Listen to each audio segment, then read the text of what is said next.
entend beaucoup dire ces jours-ci que le vocabulaire de l'Église catholique n'est pas simple pour les journalistes et pas seulement pour les journalistes. Mais pour comprendre non seulement les mots, mais aussi le sens de ce qui se passe en ce moment, il y a un truc et c'est tout simplement de reprendre un petit dictionnaire de latin.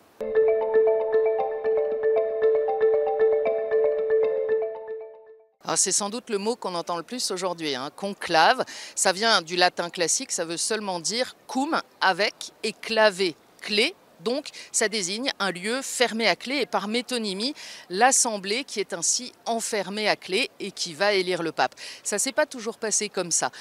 La tradition d'abord nous dit que Saint Pierre désignait lui-même ses successeurs, l'un Anaclet et Clément par exemple.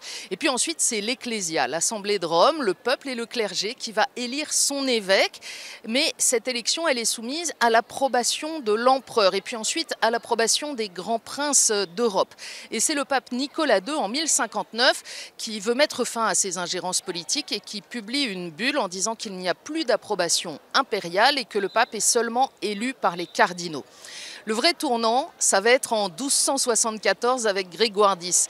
Parce que l'élection de Grégoire X 3 ans plus tôt s'est passée de manière absolument cataclysmique. C'est à Viterbe et les cardinaux n'arrivent absolument pas à se mettre d'accord. Ils passent leur temps à retourner dans leur pays, demander l'avis de leur pouvoir politique. Si bien qu'au bout de 2 ans et 9 mois, on les enferme à clé pour qu'ils arrivent à une décision. Ça ne se passe toujours pas.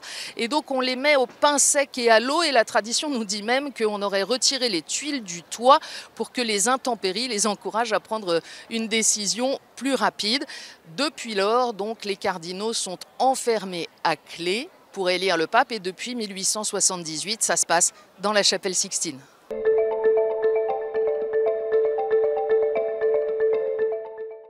Il y a d'autres expressions qu'il est utile de connaître pendant ce temps du conclave. Par exemple, le Veni Creator. Le Veni Creator, c'est cet hymne du Moyen-Âge dont on ne connaît pas très bien l'auteur. Il a été question de Saint Grégoire le Grand, Saint Ambroise de Milan, parfois même Charlemagne. En tout cas, c'est cet hymne qui invoque l'esprit créateur. Viens visiter l'âme de tes fidèles. Et les cardinaux, eh bien, ils invoquent l'Esprit Saint pour venir éclairer leur discernement. Il y a aussi l'extra omnes. Extra omnes, ça veut simplement dire dehors tous. C'est ce moment très solennel où on verra le maître des célébrations liturgiques refermer les portes de la chapelle Sixtine. Les cardinaux resteront pas encore tout seuls, le maître des célébrations liturgiques et puis le dernier prédicateur qu'ils ont choisi restera avec eux. En l'occurrence, ils entendront une méditation de Raniero Cantalamessa, le cardinal capucin qui a servi sous 3 papes comme prédicateur de la maison pontificale avant d'être vraiment tout seul et de commencer à voter. Et puis il y a aussi la fameuse Camera Lacrimotaria, la chambre des larmes. En fait, après avoir été élu, après avoir accepté la charge qui lui est confiée par ses frères cardinaux, le pape nouvellement élu va se retirer dans cette toute petite pièce, une toute petite chapelle attenante à la Sixtine qui fait à peine 9 mètres carrés. Il sera avec le camerlingue, le doyen du collège des cardinaux, et il aura besoin à la fois de se recueillir, mais aussi peut-être de lâcher prise face, on l'imagine, à tout ce qui peut traverser son cœur et son esprit à ce moment-là, avant de se préparer en revêtant l'une des 3 soutanes blanches selon sa taille qui aura été préparée.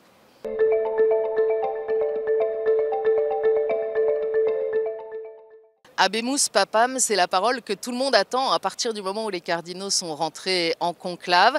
C'est le cardinal protodiacre qui doit la prononcer. Le protodiacre, c'est tout simplement le plus ancien des cardinaux diacres.